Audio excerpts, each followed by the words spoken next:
ఒక చిన్న గ్రామంలో రాము అనే అబ్బాయి ఉండేవాడు. రాము చాలా పేద కుటుంబానికి చెందినవాడు. అతని తండ్రి కూలీగా పనిచేసేవాడు. తల్లి ఇంటి పనులు చేస్తూ కుటుంబాన్ని చూసుకునేది. రాము చదువులో చాలా చురుకైనవాడు. కానీ పేదరికం వల్ల పుస్తకాలు, పెన్నులు కొనుక్కోవడం కూడా కొన్నిసార్లు కష్టంగా ఉండేది. ఒకరోజు రాము పాఠశాల నుంచి ఇంటికి వస్తుండగా రోడ్డు పక్కన ఒక పెద్ద సంచి కనిపించింది. ఇది ఎవరిదో అని అనుకుంటూ రాము ఆ సంచిని తీసుకున్నాడు. సంచి తెరిచి చూడగానే అందులో చాలా డబ్బు కనిపించింది. దాంతో రాము ఆశ్చర్యపోయాడు. అతని మనసులో ఒక ఆలోచన వచ్చింది. ఈ డబ్బుతో నా పుస్తకాలు కొనుక్కోవచ్చు, అమ్మా నాన్నలకు కొత్త బట్టలు కొనివచ్చు, ఇంటికి కావలసిన వస్తువులు కూడా తీసుకురావచ్చు. కానీ వెంటనే మరో ఆలోచన వచ్చింది. ఇది నాది కాదు, ఎవరో కష్టపడి సంపాదించిన డబ్బు.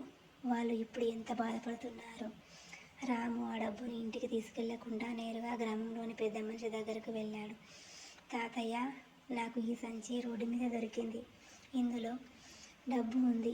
దీని యజమానిని మనం వెతకాలి అన్నాడు. తాతయ్య రామును చూసి చిరునవ్వు నవ్వాడు. బాబు, నీకు డబ్బు అవసరం ఉన్నా ఇతరుల సొమ్మును ఆశపడకుండా నిజాయితీగా ఉండడం చాలా గొప్ప విషయం. అంతలో ఒక వృద్ధుడు పరిగెత్తుకుంటూ అక్కడికి వచ్చాడు. తాతయ్య, నా డబ్బున్న సంచిని కనిపించడం లేదు. అందులో నా కూతురి చదువుకు దాచుకున్న డబ్బు ఉంది. దయచేసి ఎవరైనా చూసారా అని ఆందోళన అడిగాడు. రాము వెంటనే సంచిని చూపించాడు.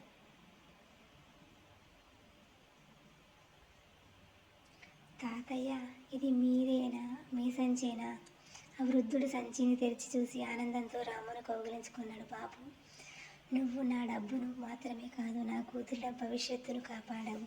వృద్ధుడు రాముకు కొంత డబ్బు ఇవ్వబోయాడు. కానీ రాము మృదువుగా చెప్పాడు, నాకు ఏమీ వద్దు తాతయ్య, మీరు సంతోషంగా ఉండండి. నేను చేసింది నా బాధ్యత మాత్రమే. రాము మాటలు విన్న వృద్ధుడి కళ్ళల్లో ఆనంద బాష్పాలు వచ్చాయి. కొన్ని రోజుల తర్వాత రాము పాఠశాలకు వెళ్ళాడు. అక్కడ ప్రధానోపాధ్యాయుడు రాముని అందరి ముందు పిలిచారు. రాము చేసిన మంచి పని గురించి ఈ వృద్ధుడు మాకు చెప్పాడు.